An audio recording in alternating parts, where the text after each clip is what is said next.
Good morning and welcome to The Point. It is Wednesday, August 25th, 2021. Thank you to those of you joining us on the GBN, Grenada Broadcasting Network's Facebook page, the Grenada Broadcasting Network's YouTube channel, the website www.gbn.gd, GBN TV, channel 7, 11 and 20. Good morning to the listeners of Classic 105.5, 105.9, and the folks joining us on Party Grenada and Go to FET Facebook pages. This morning, I am expecting the Minister of Health, Honorable Nicholas Steele, and the Acting Chief Medical Officer, Dr. Sean Charles. However, I have not seen either of them on the Zoom link as yet, so therefore we are going to open the phone lines. In the meantime, I have reached out to both via their cell phones, but my calls have gone unanswered. Yes, making sure. My calls have gone unanswered, and neither of them are on the Zoom, so we're going to open the platforms in the meantime. The landline number, 435-2041. The WhatsApp number is also 435-2041. Please, only written messages on WhatsApp. I think we only had one person trying to call this morning, so please, no voice or video calls, no YouTube links, no voice notes, no pictures or videos, only written messages on the WhatsApp, please. And you can also participate on the GBN, Grenada Broadcasting Network's Facebook page, and the Grenada Broadcasting Network's YouTube channel. So we are opening the phone line until Minister Steele and or Dr. Charles joins us. Somebody on the WhatsApp says they were afraid. I don't think they're afraid. It could be that they're in a meeting. Neither of them answered their phone. Usually when we reach out to Minister Steele, he would answer his phone, even if it's to say he's in a meeting, and he'll call us right back, or to explain or to briefly speak with us. He usually answers the phone, and if he doesn't answer, he returns calls. So if he hasn't answered, I'm assuming it is for a valid reason. Good morning, caller. No, sir, just a few quick things. One of your callers said this morning that the minister should resign.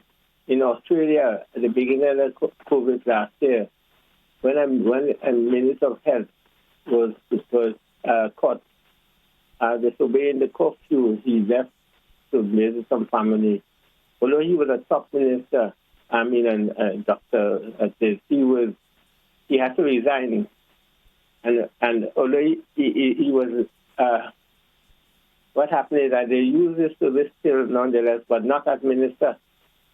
And maybe something like that needs to happen in Grenada. The other thing, Blossom, do you know that there's even a more virulent or more,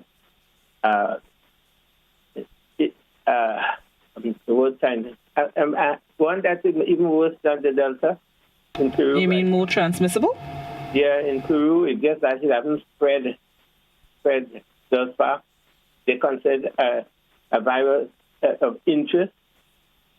I mean, these are things, what I'm saying is that these are things that people should be kept updated in terms of not in terms of caring and that people know things are happening because the virus mutates. This is another mutation, and every new one becomes is more intense. So this is one that, in fact, I haven't heard anybody except Dr. Bowles. Last time I'll urge you to listen to Dr. Bowles. She was talking, Beverly Sinclair moderated a session Sunday. And you'll be most satisfied some of the things she says, which is not being said on your medium and other medium. It's not about propaganda. It's not false news. It's nothing. Because, for instance, she said that the Delta is at least 1,000 times more infective than the original corona. So that what is needed, people need to take additional measure, be much more careful, and we're not doing that. Okay. I don't think people really get the idea what really this thing is about. All right. Okay? Okay. Thank you very much, caller. I will see if I can locate that program. All right, let me see. Those of you just tuning in, it is impromptu open line until Minister Steele and or CMO Dr. Sean Charles joins us for To The Point. On Monday, I was informed that they would be the guests for the program this morning. The Zoom link have been sent to them both yesterday. I called both gentlemen this morning. My calls went unanswered, so we are opening the phone lines for an impromptu open phone line. Again, the landline number is 435-2041. The WhatsApp number also 435-2041. Please, only written messages on WhatsApp, and you can participate on Facebook and YouTube. And I would ask you all to be kind. Be kind with your words. Or WhatsApp I'm reading. Be kind with your words. Good morning, caller. Yeah, good morning. Morning. To the point? Yes, it is. Okay, thank you. Yes, go ahead. Okay, I'd like to talk concerning the quarantine situation down on the airport. Mm-hmm. Now, the whole problem, I think, with the spread of the COVID is the period of time they quarantining these people for. I mean, definitely, to keep people for 1 day, 2 days, it just doesn't make any sense. Now, that is what's responsible for the spread and the problem we have. Now, the doctor is trying to tell people that even though you go back to 14 days or whatever days, the COVID will spread. That's just nonsense. It's just nonsense. I mean, you can fool some people sometimes. You cannot fool all the people all the time. Because now last year, when this thing started, and a lot of people refused to wear the mask, they were stressing, the science tell you that you must wear masks. And they keep stressing on the science. But it seems to me, they sweep the science under the carpet. Because now you're quarantining people for 1 day, instead of the 14 days, and telling us whether you're 14 days or 1 day, it didn't make a difference. Now the first lady they spoke about, she came in here. They quarantined her for 2 or 3 days. When she was going back out, they noticed she had COVID. You understand? The lady admit she had COVID. She went in boat cruise. She went in different shows. She went in the wine down thing they had done somewhere down on the south side and all these places in which she spread the COVID all day. But they're trying to make Grenadians feel now, is a jab make COVID spread. The slackness going on down the airport, this nonsense about keeping people for 1 or 2 days in quarantine. You have to leave people at least a week or more. So in case they test negative in coming in, they will have enough time to see whether the negative or the positive will change. And that is how we'll keep the virus out here. It's not about Dr. Sean Charles is saying about wear your mask and sanitize. Okay, yes, that is fine. I agree 100%. That problem down at the airport needs to solve. I'll give you a little example. Now you have a barrel full of mosquito larvae. Nice? The larvae turn into the mosquito, they fly away. You spray the whole community. But the barrel of lava is there. The source of the problem is there. You have to fix the source of the problem. Then you will fix all the other problems. Now you're doing all the protocols inside in the land, and the problem coming from the airport. No matter how much virus you pick up all around the countries, so long the source remain, the source that will bring the virus in, you will never get rid of the virus in Grenada. This nonsense about this 1 and 2 days, they have to stop that. And the fact remains is, they're only stressing on the people that took the vaccine. Now, what about the people that didn't take the vaccine? That's your democratic right. And I will tell you, if 20,000 Grenadians take the vaccine amongst 110,000, it simply means about 80,000 haven't taken the vaccine. Okay. And the government should protect this 80,000. Now, you can't mandate the people. You understand? Because that is the people's rights. All right. I'm telling you, I personally is considering taking the vaccine. But I'm very scared because I have different issues. And as a result of that, I'm really thinking whether I should take it or not. Okay. And I guess a lot of people is going through that. All right. So they have to stop that nonsense going on the airport. And Dr. Charles and them must not come and try to fool the Grenadian public and tell them the 14 days cannot work. Okay. If it worked in the past, don't you think it could work now? Thank you very much, caller. Okay, thank you very much. Thank you very much, caller. I will just correct one thing. It's not nonsense at the airport. It's the protocols. It's not the airport that's responsible for implementing how many days quarantine. So I just want to just tweak your contribution a little bit. So it's not nonsense on the airport. It's the quarantine protocols put in place by the health officials. So don't, for lack of, put it simply, don't blame the airport. Good morning, caller. Good morning, Blossom. Morning. Blossom, I'd like to take the time out to send a special shout out, heartfelt thanks and love to our dedicated nurse, those that have decided to stay here and serve us wholeheartedly. Now we have a brain drain in this sector of our public service. A lot of our qualified nurses have gone because, England is opening up to them and their family and they see greener pastures. So on this note, I would like us to just take care, have patience, show some love to those who have chosen to remain with us and serve us. And please try to follow the protocols. Wear a mask. I'm still seeing, the buses are packed and, not many people. For example, I was in a bus yesterday with about 12 people and only one person was wearing the mask. Sometimes you kind of feel bad, like it's you alone, but when you remember, the reason why you're doing it, you just have to stand up and do it. And so I say to all people, please, it is not a nice thing. Our hospital cannot accommodate all of us when we get sick. So let's do our best to do what we can to avoid the spread. And, just extend courtesies to our nurses and our doctors, the caregivers, and all those who are the frontline workers. Blossom, you are indeed a frontline worker. Take care and be careful. God bless you. Have a nice day. Thank you, caller. You have yourself an enjoyable day as well.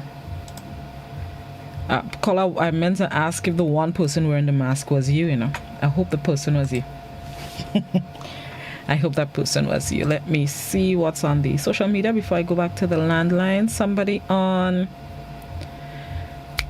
YouTube asks, Blossom, with cases going up, is there any plan by the minister to ask the BPO like KM2 to allow them to work from home? Actually, just if not yesterday, the day before, I understand there are some call center workers who have been asked to stay at home, by management. Not stay at home, but work from home. They will be given the necessary equipment like computers and so to work from home. So just earlier this week that was done. I'm not sure if the directive came from the Ministry of Health or if it was a company decision though. Good morning, caller. Hi, good morning, Blossom, and to all your followers. Morning. The point the last caller made, and it's something I've been saying, as you can recall, since before our first lockdown, that the weakest link of that chain is public transport. Now, we have had more than 18 months to correct it, and we have done pretty little. There was one point where something seemed to be happening, and now it has fallen flat, even with the advent of the Delta strain. Now you're telling folks that only 20 persons can attend a funeral in a huge church, and they have to follow protocol, and you have 18 of them cooped up in a little bus. No protocol? Are we being penny wise and pound foolish here? 20 in a church. All protocols, names have been written, sanitized, mask, distanced. Now you have 18 cooped up in a bus. And not 18, because people go off and people come. So sometimes on a trip from, I would say, Granans to St. George's, it may be anything like 30. What is the government doing about that? I mean, this is gross negligence, is a total lack of leadership where it's most needed. I'm calling on the Ministry of Health and the government as a whole to address the situation. This is the weakest link in our fight against COVID-19 and especially the Delta variant. Please, don't let our people die unnecessarily about it. Thank you. Thank you very much, caller. Let me go back by YouTube. Hold on, Facebook. I'll be right there. Somebody on YouTube says the source of this particular problem is a scientist that created the... I'm not reading the rest. What is the protocol at SGU for if workers and students exhibit symptoms? Do they call the government hotline or do they have an internal protocol?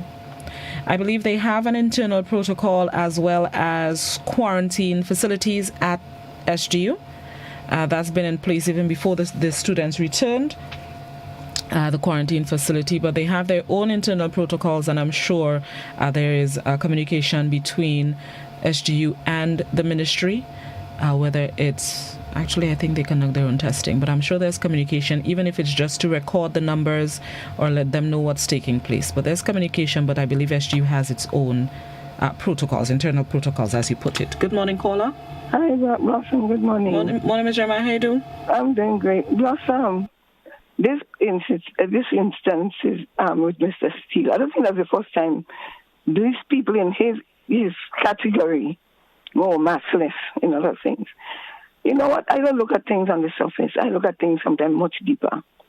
Now, if you, as the Minister of Health, the one who emphasized we should do this, we should do that, we must do this, we do this and that, you're telling us what to do. You're dictating what we should do. But you, with your friends, gone out and no consideration for what you telling us to do. You know what it does? It tells us, it could tell us that what you're telling us to do is not true. Maybe it's for a purpose. We could just do that, but you free from that. We wonder whether or not all the things that we are hearing from these people, if we could trust it. We're hearing all kinds of things. We don't know if it's true because we cannot trust them. They are untrustworthy because of their own behavior. And that is what Minister Steele has put out there. He was one that said Grenadians will die of COVID. And this and that is not when, but not if, but when. And emphasize this thing. If that was true, how come he not precaution for his own self? Thank you. Thank you very much. The minister did indicate that if the charges come from the RGPF, he is willing and ready to pay. And in relation to the question you asked about why he did not take it to heart about the part where he said Grenadians will die, maybe because he's fully vaccinated. The risk is reduced. The risk of you dying from COVID-19 related infections or problems. The risk has reduced once you're fully vaccinated. So I guess that is probably one of it. Good morning, caller. Blossom, good morning. Morning. Blossom is not the fact about he going to pay. We know he wouldn't pay. They would not make him pay. It's the fact of his arrogance, and if he wasn't caught with his pants down, how pay come in there? If people didn't see, whether on social media or however they get to find it out or to find him out, he'd just go his merry way. So he's not setting an example. He's just there to bash people and feel he is in charge. But I want to tell Nicola Steele, the COVID is for everybody, not to say he would escape it because his skin white or he have money. It is for everybody. And if Grenadians get it, he's a Grenadian too, that arrogant man. Have a good day. Thank you very much, caller.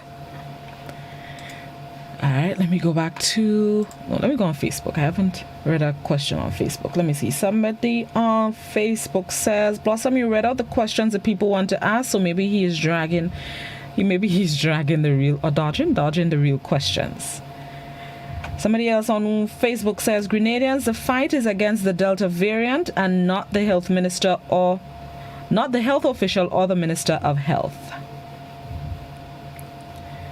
Another Facebooker says, I understand all what the caller, that's a previous caller, what the caller is saying, but what's the airport's hurt?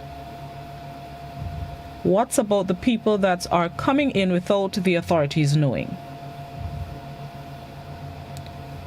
I understand what the caller is saying about the airport, but what about the people that's coming in without the authorities knowing? Okay, I got it. Another Facebooker says, make testing free for the people. I have heard that suggestion before. Make it cheaper and or free so that more people would be willing to get tested. I do know, however, that in terms of contact tracing, it's free via contact tracing. I think it's mostly the people who want to travel or they need it, to get into other countries or to board a plane, as some airlines require. I think that's where the cost comes in. But once it's part of contact tracing, I believe it is free for the person/people. WhatsApp. Somebody's calling the WhatsApp. No calls on the WhatsApp, please. All right, let me go back by, yes, WhatsApp. Somebody on WhatsApp says, this is one for the medics. My daughter has a kidney problem. How safe is a vaccine in this case? Usually they advise that people with health conditions consult their own doctors, their personal doctors, as the doctor would be more aware of their specific condition and the way that their bodies may react to the vaccine because of the condition and the severity of the condition. So I would advise, like the officials have been saying, that your daughter consults, or you and your daughter consult her doctor specifically about if it's safe for the vaccine. That person on WhatsApp also asks, with the price of gas, how feasible is it to run a bus with 12 or less people? You see, that maybe that's why they should pay attention to the rules. If we all follow the rules and everybody, let me not say everybody, but if we follow the rules, everybody mask up and we hand sanitize, and maybe we can continue to accommodate a bus filled with, 16 people? But if nobody wants to pay attention to the rules and everybody want to be maskless, then maybe the repercussion would be we go back to 4 or 5 people. Maybe that's what needs to happen. Because everybody maskless and they cramming in the bus, and some of these same people complaining that the bus is crammed, but they're still not obeying the law. So maybe separate yourselves with 6 feet distance, and then you could maybe stay maskless. Because at this point, something needs to be done some way. Okay, ain't really making much sense. Please, no calls. Listen, no calls on the WhatsApp, please. It's been a while since I've had to repeat that. Good morning, caller. Good morning, caller. Good morning. Good morning. Give me a minute. Okay. Good morning. Morning, how are you? Good. All right, go ahead, baby. Wait. Running and load on the TV.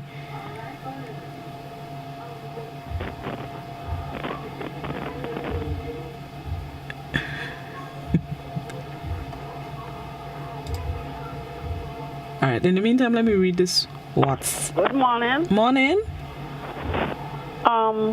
Could I ask? Yes, go ahead. Hello? Hello? Yes, go ahead. Could I ask you a question on the behalf of on the behalf of the caller? The Delta. Could I ask you a question on the behalf of the Delta?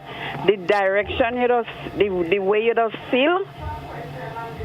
What do you mean? You mean like the symptoms that you feel if it's a Delta variant? Yes. I would like to know if it's killing you quicker, or if it's different to the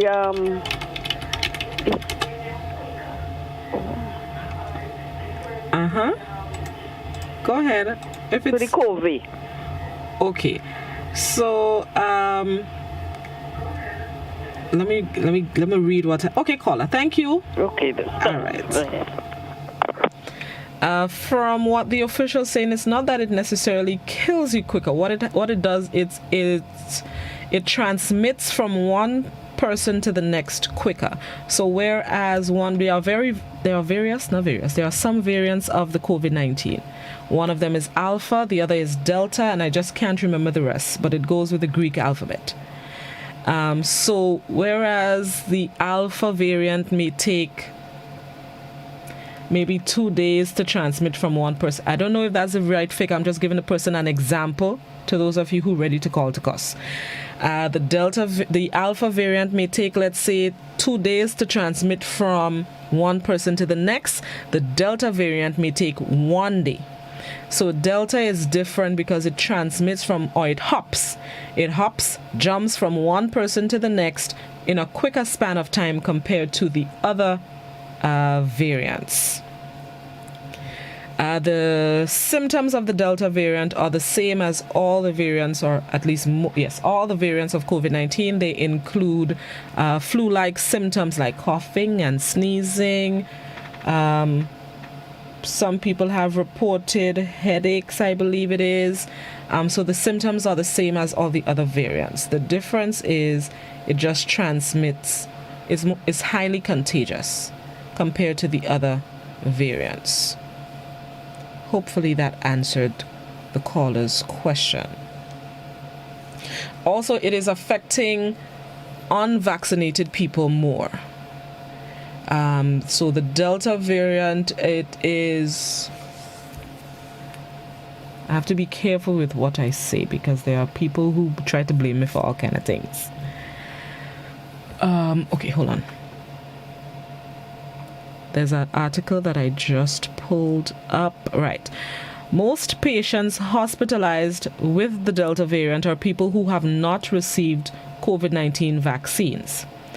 According to the U.S. website that I'm looking at, health.ucdavis.edu, which is a not-for-profit website, it says that 97% of patients hospitalized with COVID-19 are unvaccinated and are highly effective at and are mostly showing up with the Delta variant.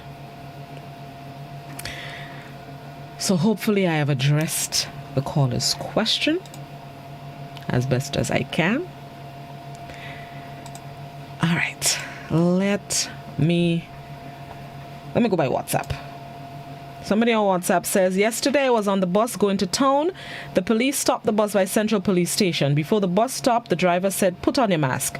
By the time the bus stopped, all the people on the bus that were not wearing a mask put their mask on except one man. When the police asked him why he not wearing a mask, he said he was not feeling well. The police went on him.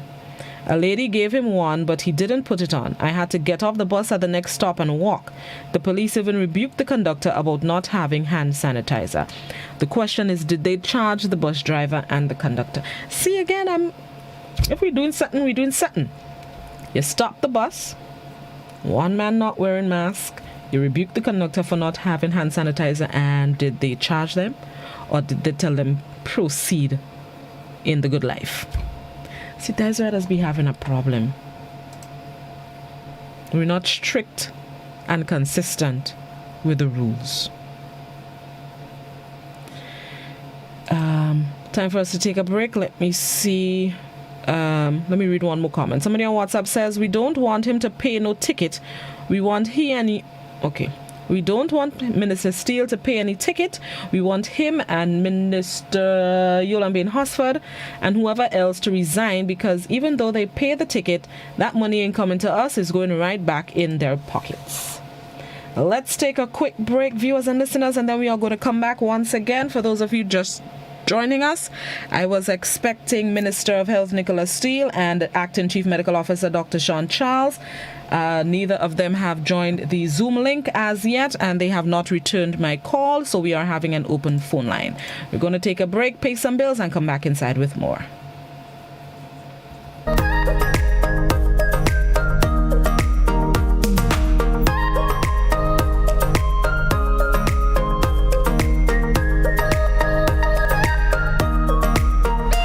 This is a message from the Ministry of Health. If you or a family member suspect that you may have contracted COVID-19 and are displaying symptoms, please immediately self-isolate at home. This means that you must also avoid all contact with other members of your household. Do not visit hospitals or health centers, as this creates the potential for further spread of the virus, and it puts additional persons at risk when you come into contact with them. Your best course of action is to call the COVID-19 hotline at 458-4787 or 538-4787, or contact your nearest health center or medical station. Once your information has been received, health officials will come to you. Help prevent the spread of COVID-19. This has been a message from the Ministry of Health. Experience the Gospel of Mark like never before with Pastor Oksu Park, the founder of Christian Leaders Fellowship, a fast-growing global movement of over 800,000 church leaders. In his 60 years of ministry and mission work, Pastor Park has delivered 1,200 life-changing sermons each year, and his broadcasts have aired across 125 countries worldwide. Join him for this deep dive into the Gospel of Mark and find your way to salvation and the heart of God.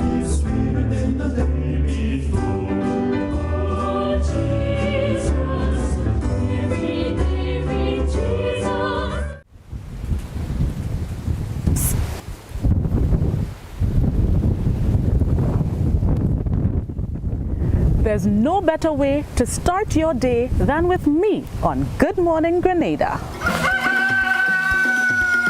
Good Morning Grenada is your one-stop shop. We have information, education, entertainment, your bi-weekly traffic cam, and we link up with the sister isles of Carriacou and PT Martinique. Join me every 6:35 on weekdays for Good Morning Grenada. It's your daily dose of all things Grenadian, mixed with just a little bit of crazy. Good morning.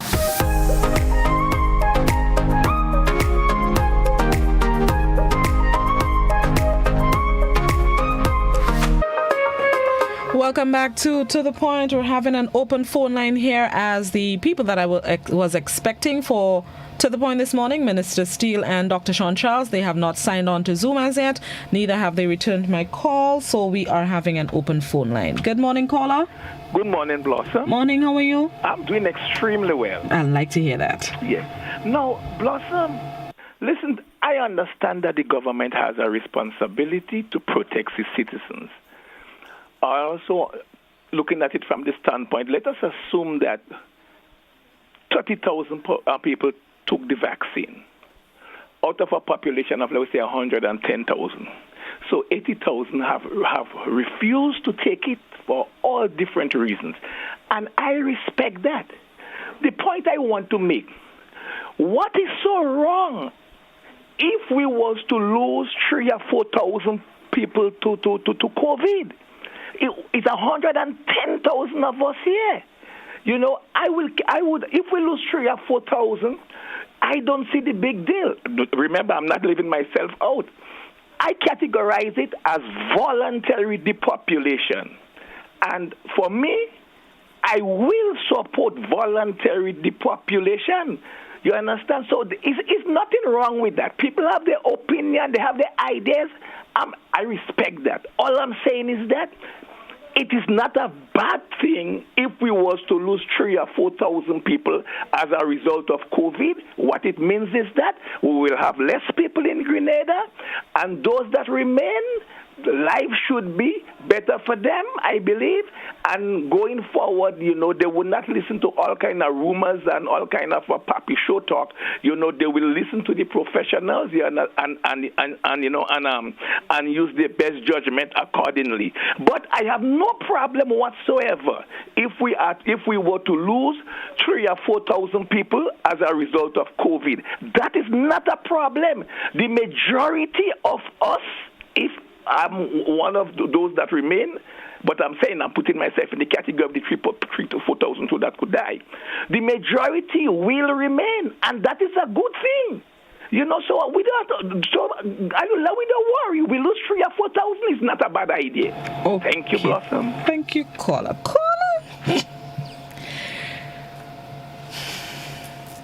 You may not have a problem with it, caller, but I'm sure I speak for most of us when I say we have a problem with it.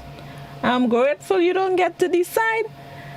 While you may not see a problem with us, you know, reducing the number of people in the island, Among that 3,000 may be our family and friends that we don't want to lose.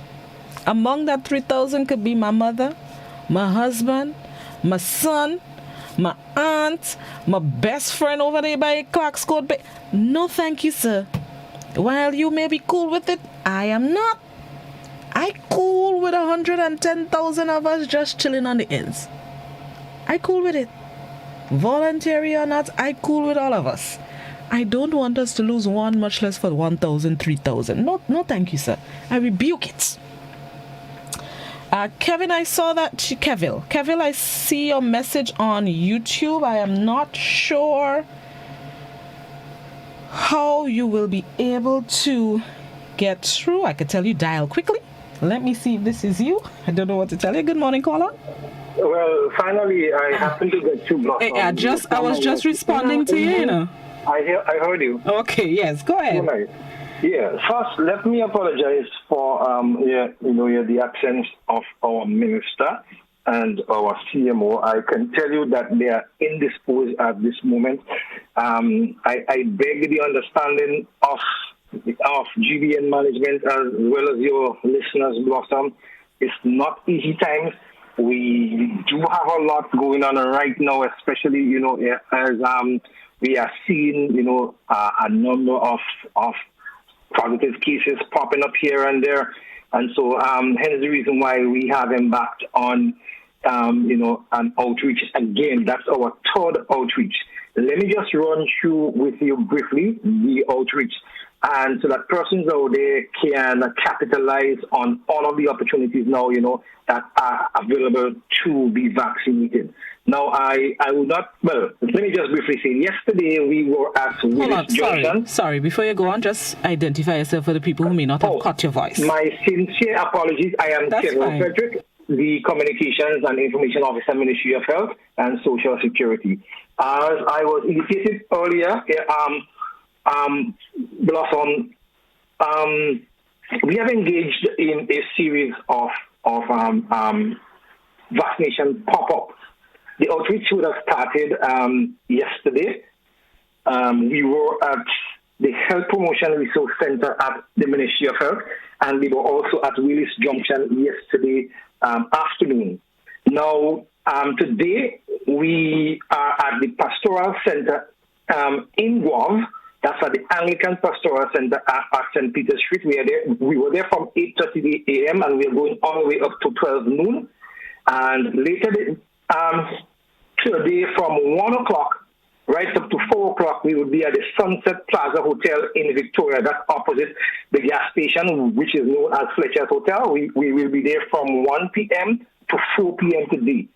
Tomorrow, Thursday, 26 August, from 9 a.m. to 5 p.m., we will be at the Grenville bus terminal. Then from 8:30 to 12 noon, St. David Police Station. And 1 p.m. to 5 p.m. So that's all taking place tomorrow, God's will. So I'm going to repeat that. Tomorrow, God's will, from 8:30 to 12 noon, we are going to be at St. David's Police Station right there. You can't miss us. We will be under a tent. All of our nurses and so on will be there. Then from 9 to 5 p.m., that's 9 a.m. to 5 p.m., Grenville bus terminus. So we are accustomed being there, and everybody know where they will find us likewise. And from 1 p.m. to 5 p.m., Cafe Junction. So all residents of Cafe who are yet to be vaccinated, we do encourage you to please come out and get vaccinated. Then on Friday, God's will, the 27th, from 8:30 to 12 noon, we will be at the Sauters bus terminus. 8:30 to 12 noon, Sauters bus terminus. From 1 p.m. to 5 p.m., we are going to be at Tivoli Pasture, right in the junction there. We are going to be right there. That's very close to the Tivoli. And from 12 noon to 6 p.m., Spiceland Mall Car Park. We want to say thanks to Mr. Harry and the management of Spiceland Mall, for allowing us to use their facilities to conduct another vaccination drive. As we roll forward, Blossom, we will be, going into different villages as well, so that we can inoculate persons as they come forward. Now, as you know, and I think by now the Grenadian public knows that we have two of the most effective COVID-19 vaccines in our arsenal. That's the Pfizer vaccine and also the AstraZeneca vaccine. Now, the Pfizer vaccine, as CMO would have explained yesterday, we are also offering that to children 12 years and over. The AstraZeneca, as per usual, it's for 18 years and over. I can tell you too, we have seen quite a number of people coming forward. We are happy that persons are really making that decision, because as you earlier pointed out, when you responded to the lady who was asking questions, one of the things, and we always say that vaccines are not intended to prevent the illness. However, it is designed to reduce the severity of the illness and to prevent death. And I think, for me as an individual, I love life. I wish I could have gone back to the pre-COVID times, because as you know, Blossom, I'm into entertainment and everything. I lived my life to the fullest. And I would have been very, very happy if I could go back to that point pre-COVID time. Unfortunately, that is not the case at this time, but we would like to encourage persons out there, to get the best shot. I know we are concerned about herd immunity. And the caller before, he was just being realistic in his own way. And I think that, persons need to understand that, because when we look at what is happening globally and regionally, deaths are like a common thing now. If you take a peek up at Martinique, and, Guadeloupe and so on, and those islands coming down the shit. As a matter of fact, if you even look at Jamaica, and I don't think people are, they are zeroing in on the Jamaica experience. Go ahead, Blossom. Come on in. While I understand the drive for the vaccination, I'm wondering why there's not mass testing that we are trying to conduct, at least, because right now I think the focus should be to identify where these cases may be and clamp down on that. So I'm wondering why we're not doing mass testing in addition to or different to mass vaccination. Okay, so let me answer that. Yeah. Now, I don't think it is 100% accurate to say that we are not doing mass testing, because, for example, I think between today and Friday, we have about 60 employees or more from the Nutmeg Pooling Grove who were potentially exposed, who we are actually swabbing them. Okay, so let me rephrase then. Bring the testing to the communities. Like we're bringing the vaccine, bring the tests to communities. So we're in Grenville, Cafe, St. David, Sates, Keville, Spiceland Mall tomorrow and Thursday. Shouldn't there be a testing site adjacent to the vaccination site as well? That's what I mean. So Blossom, in every health district, there are health facilities. You have health centers and you have medical stations. We have about 32, let's say about 31 in operation, because one or two might be under repairs. But we do have stations there, and people can contact the nurse there and request it as much as possible if they think that they were potentially exposed. Now, okay, so for example, if you know that, you have been wearing your mask, your social distancing, you're moving your own vehicle and so on, and you have been really adhering to the protocols. Personally, I don't think it will make all the sense. I am speaking from my own experience. Yeah?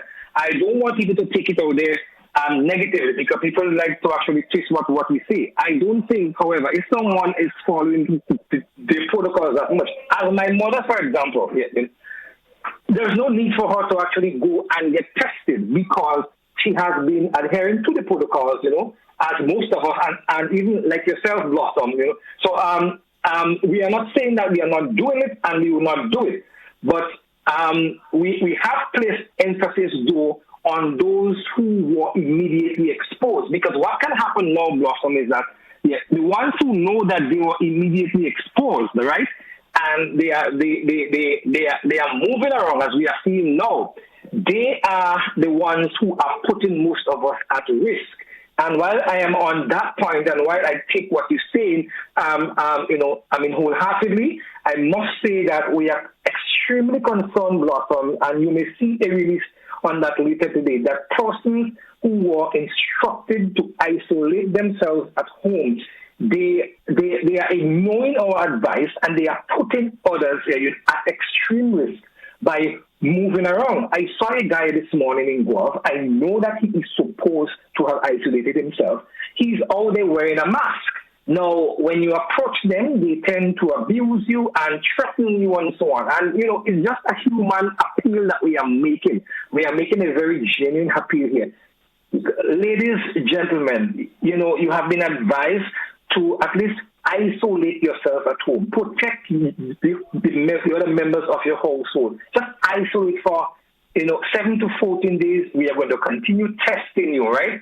Because at least they will be tested twice. Some of them are still going to work, Blossom. They are traveling on buses. They are not disclosing what we want to say as their status to their friends, to their colleagues, to their employers. And that is a serious, serious concern for us. And so, whereas we know that testing is critically important, and we are testing, and we will continue to test, but those persons, we would like to give them priority first, because what we need to do now here, is to also ensure that we are able to test a number of persons who are in quarantine or isolation, and as I said, they ought to be tested twice.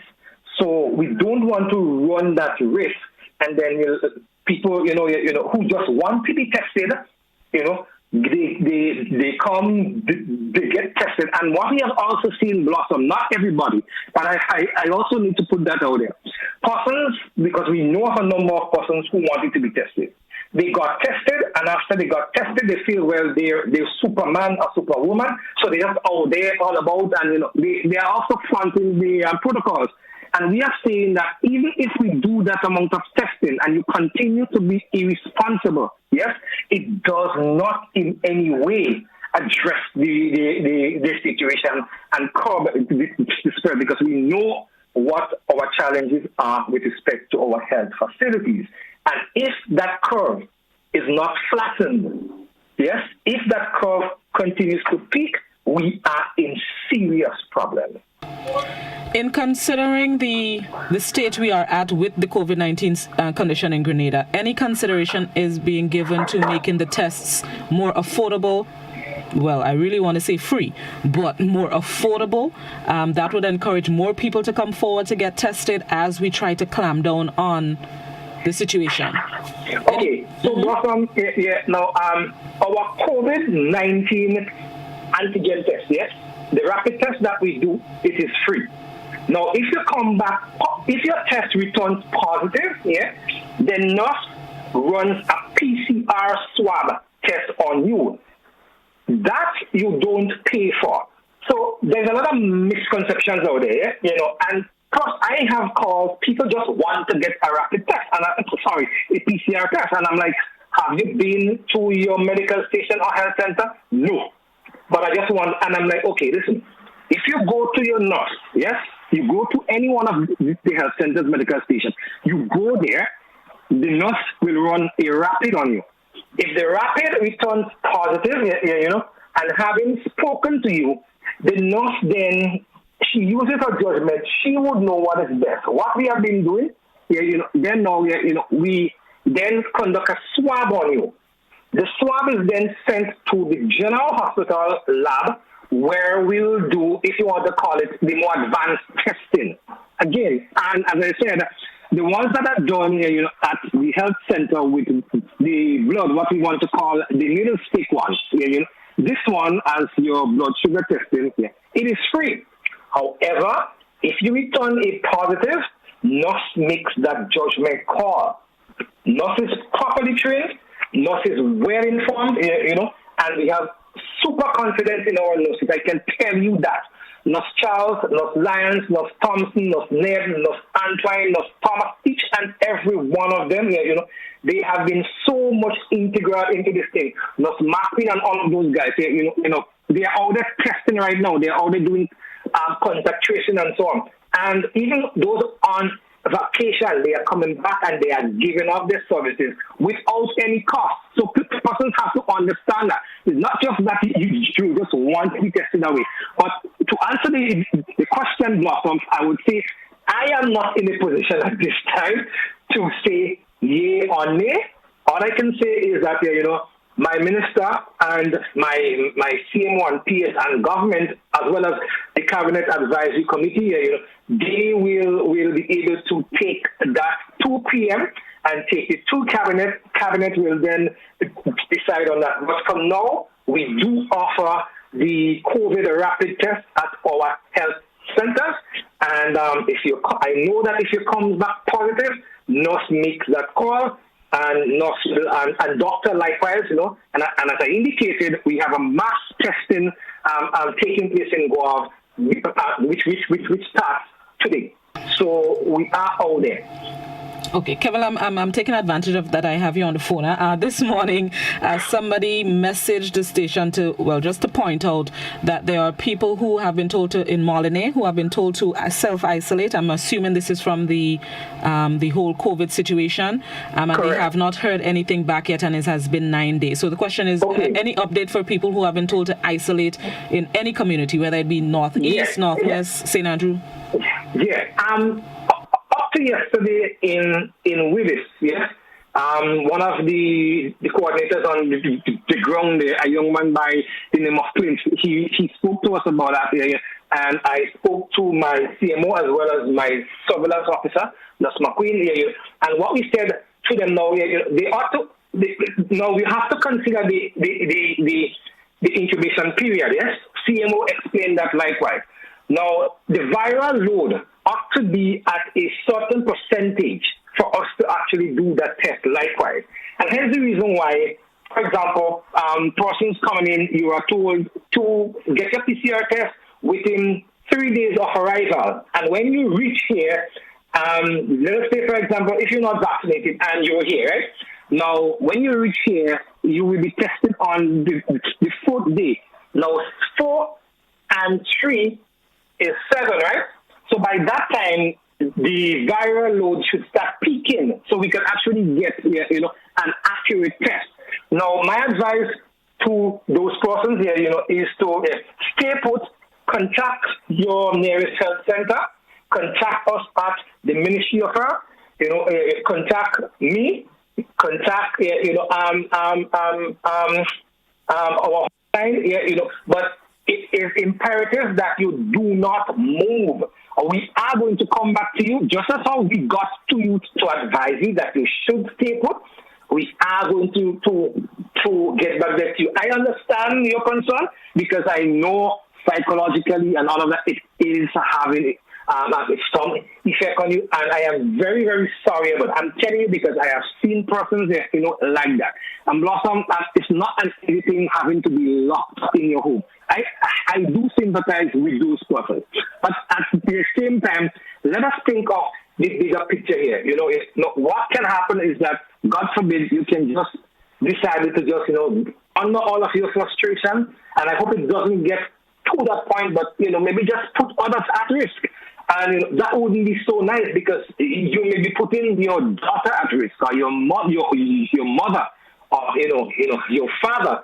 And that is what we are extremely concerned about. So whereas I do understand, and I am sorry, but one of our challenges, Blossom, is that the same nurses who will be coming back to actually check on those persons who are told to isolate themselves are part and parcel of that team who are doing the pop-ups and who are doing the contact tracing. So you would understand, Blossom, we are under extreme pressure right here right now. And it takes a lot from us. We are doing it, I just wish too that persons will exercise a little bit more patience with us, please. we are going to come to you, but do not give up hope. We are going to come. Call us. Keep calling us. Remind us. Because every single day, Blossom, we get a lot of calls. I have my phone right now, and I'm getting, even as I am speaking here to you now, online, Blossom, I am ignoring some calls because, I am doing this program and people are calling me and WhatsApping me and things. So I know definitely, it takes a lot from us. And whereas I was not supposed to go down today, I have to be working Victoria and Guam, I am still forced to go down to St. George. And, it is really taking a lot from me because then, Montgomery's Road, so I have to drive that long road. The other night I am falling asleep, but, I have to actually give it up. So persons out there who we told to isolate, I am sorry. I humbly apologize. I crave your indulgence. Just give us a little more time, please, but call us. Call, remind us. Say, nurse, listen, I know you told us to actually to isolate. I am doing that, but when are you coming? Please let me know, and we are going to really work with you. Keville, and your point about isolation takes me to my final point. Well, 2 points. First of all, as you mentioned, you saw the guy walking in Guav. Home isolation does not seem to be working. We need to pill that somewhere and maybe lock up all of them in one building somewhere. But primarily, the point about self-isolation and get in contact with the health center and they will come to you, there's a miscommunication somewhere, because I know of a situation this week on Sunday. Somebody close to me called the hotline. The hotline told them, call the health center. The health center told them to come in to get tested. And that's the problem, because to me the report says they will come to you. So why is she being told to leave home? I told her, don't leave home, call them and tell them the situation. They insisted. So she had to leave home yesterday to go down to get tested. Thankfully, she was negative.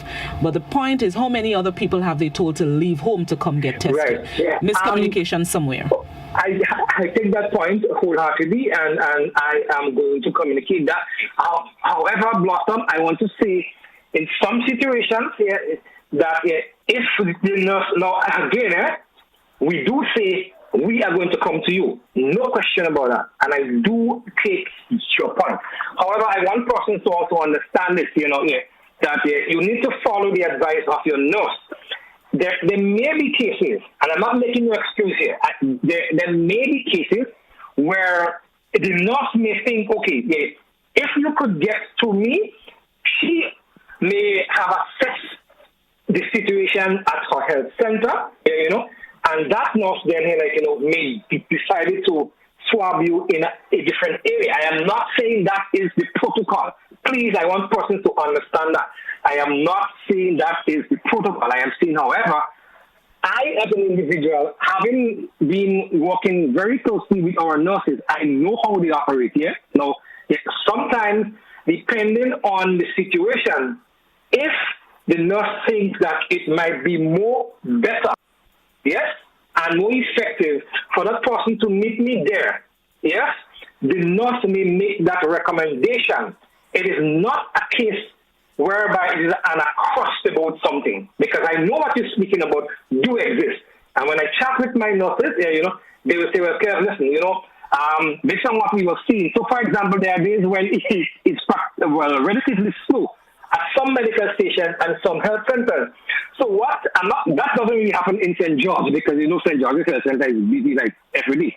But there are some of the stations in the rural areas. Let's take, for example, if you want to go to Grand Roy or the one up in Samaritan, which is a medical station, and they will not be having that massive influx of people on a particular day.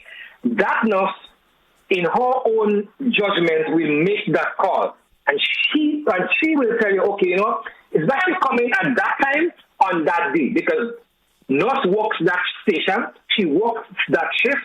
She could make that call and tell you it is better to do it on that day at that time. But like I said, people, the standard operating procedure is that you call and we come to you. But it should not be too much of an issue if you heed the advice of your nurse and you work with the instructions of your nurse.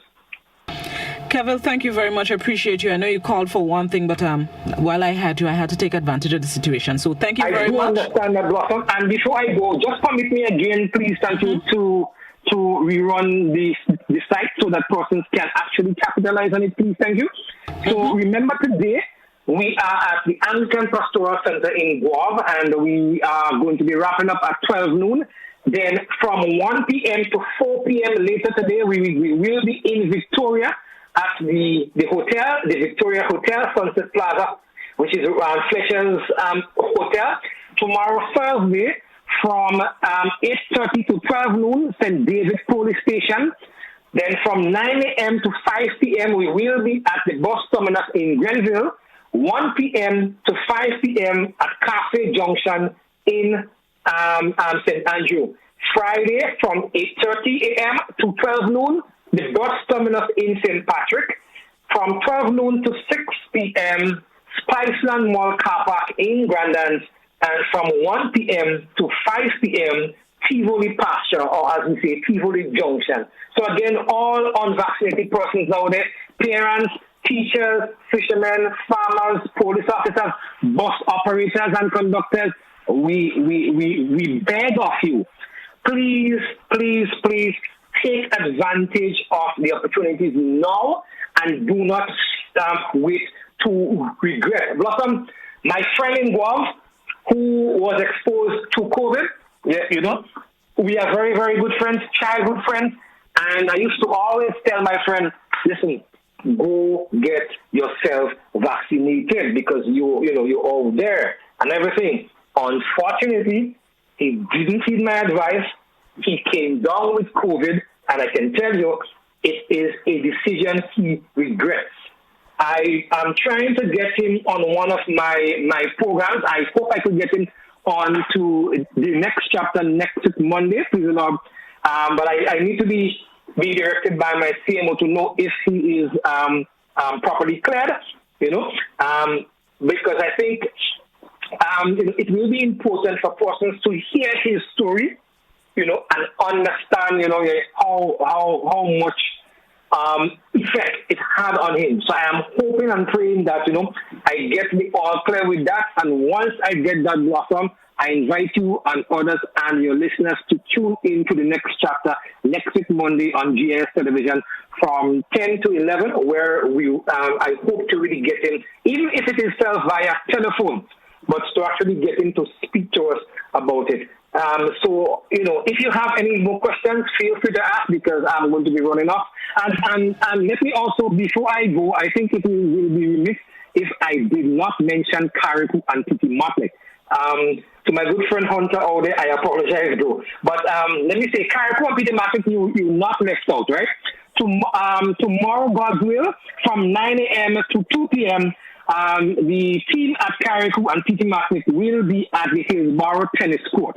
I want to repeat that. Tomorrow, 26 August 2021, from 9 a.m. to 2 p.m., our COVID response team and our community health team, led by Sister Blair, our very well loved, very well experienced and highly respectable public health nurse in Carriacou and Titi Martlet, along with Dr. Davis. They will be leading that charge tomorrow, God will, at the Hillsborough Tennis Court from 9 a.m. to 2 p.m. mass COVID-19 vaccination, where the Pfizer vaccine and the AstraZeneca vaccine will be offered to persons of that. You have a choice, choose whichever one you want. We will not turn you back. Thank you very much, Keville. Appreciate you. Have yourself a good day. You too, Blossom. Thanks, right. And thanks to your management and to your listeners for committing me this morning. Have a great one, everybody, and stay safe. Stay safe as well. That was the Public Relations Officer of the Ministry of Health, Keville Frederick, just sharing some information. He really called to apologize for the absence of the minister and the CMO, but took advantage of the situation. You have to capitalize when you can. We've stolen 6 minutes out of Joseph's time on mid-morning bus. Mr. Kuruma. Aye. Thank you very much for tuning in to the point. Enjoy the rest of your wonderful Wednesday. I'll be back tomorrow morning, God willing. Joseph is up next with Mid-Morning Buzz. Bye-bye, everybody.